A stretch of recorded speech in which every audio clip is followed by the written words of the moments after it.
बाहुबली जैन धर्म के प्रथम तीर्थंकर और प्रतापी सम्राट ऋषभदेव के पुत्र थे। ऋषभदेव अपना राज्य अपने बेटों में बांटकर तपस्या करने निकल जाते हैं। उनके बड़े बेटे भरत चक्रवर्ती सम्राट बनने की महत्वाकांक्षा में अपने छोटे भाई पोधनपुर के राजा बाहुबली के पास अपना दूत भेजते हैं। भाई के रूप में आदर करता हूँ, पर अधीनता स्वीकार नहीं। युद्ध के लिए मैं भी सिद्ध हूँ। ये कह के बाहुबली दूत को लौटा देते हैं। फलस्वरूप दोनों की सेनाएं युद्ध के लिए एक दूसरे के सामने खड़ी हो जाती हैं। अजीब विडंबना थी। शांति का संदेश देने वाले ऋषभदेव के दोनों पुत्र एक बहुत बड़े युद्ध के मुहाने पर थे, जिसमें जन और धन की हानि निश्चित थी। इसका एक बहुत ही सुंदर उपाय निकाला गया।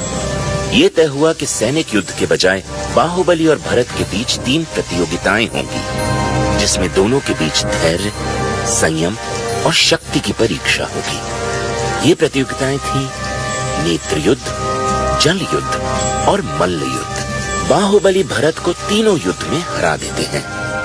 हार के अपमान से कुपित भरत बाहुबली पर अपने चक्र रत्न से प्रहार करते हैं, किंतु चक्र रत्न बाहुबली की 3 प्रदक्षिणा करके उनके पास ही स्थिर हो जाता है। भाई द्वारा भाई पर सत्ता प्राप्त करने के लिए किए गए इस वार से बाहुबली को विरक्ति हो जाती है। बाहुबली अपना राज्य त्याग कर वन में चले जाते हैं और 1 वर्ष कायोत्सर्ग आसन में खड़े रहकर कठिन तपस्या करते हैं। उनके पैरों में लताएं और सर्प लिपट जाते हैं। चींटियां उनके आसपास अपना घर बना लेती हैं, पर वो अपनी तपस्या में अडिग खड़े रहते हैं। मैं अपने बड़े भाई भरत को ये भूमि और राज्य सौंप चुका हूँ। मेरे दोनों पैरों के नीचे की भूमि भी मेरी नहीं, भ्राता भरत की है, जिस पर मैं खड़ा हूँ। ये आंतरिक भाव बाहुबली को था, इसलिए 1 वर्ष तक तपस्या करने पर भी बाहुबली को केवल ज्ञान की प्राप्ति नहीं हुई। भरत को इस भाव की जानकारी मिलने पर वे बाहुबली के चरणों में झुक जाते हैं और कहते हैं कि ये भूमि न तो मेरी न तेरी, वसुधा काहू की न भरे। तब बाहुबली को तत्काल केवल ज्ञान की प्राप्ति हो जाती है।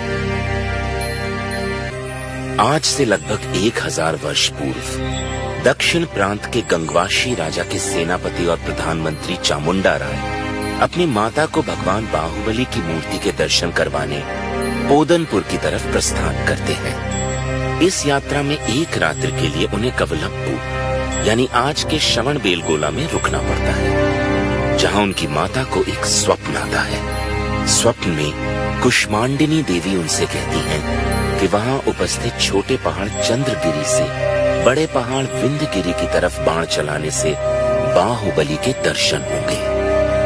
अगली सुबह ऐसा करने से चामुंडा राय को विंध्यगिरी पर्वत पर बाहुबली के विशाल रेखा चित्र के दर्शन होते हैं। वो शीघ्र ही महान शिल्पियों को बुलाकर विंध्यगिरी पर्वत पर एक बड़े पहाड़ को काटकर बाहुबली की विशाल प्रतिमा का निर्माण कार्य प्रारंभ करवाते हैं।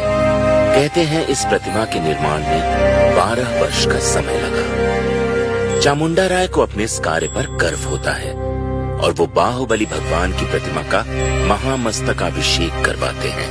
1008 कलशों द्वारा जल, दूध, गन्ने का रस, चंदन आदि से उनका अभिषेक होता है। उनके अनेक प्रयत्नों के बाद भी कोई द्रव्य भगवान बाहुबली के हृदय के नीचे नहीं पहुंचता और अभिषेक पूर्ण नहीं हो पाता। तभी कुष्मांडिनी देवी एक वृद्ध महिला गुल्लिका जी के रूप में अपने हाथ में एक छोटी सी लुटिया लेकर आती हैं। उनके अभिषेक करने पे बाहुबली भगवान का मस्तकाभिषेक पूर्ण होता है और चामुंडा राय का अहंकार नष्ट होता है। गुल्लिका जी द्वारा डाली गई छोटी सी लुटिया से एक श्वेत सरोवर का निर्माण होता है। कन्नड़ में श्वेत सरोवर को बेलगोल कहा जाता है, जिसके कारण इस जगह का नाम बेलगोला पड़ा। जैन मुनि का प्राचीन नाम श्रवण है, तो आगे चल के इसे नया नाम मिला श्रवणबेलगोला।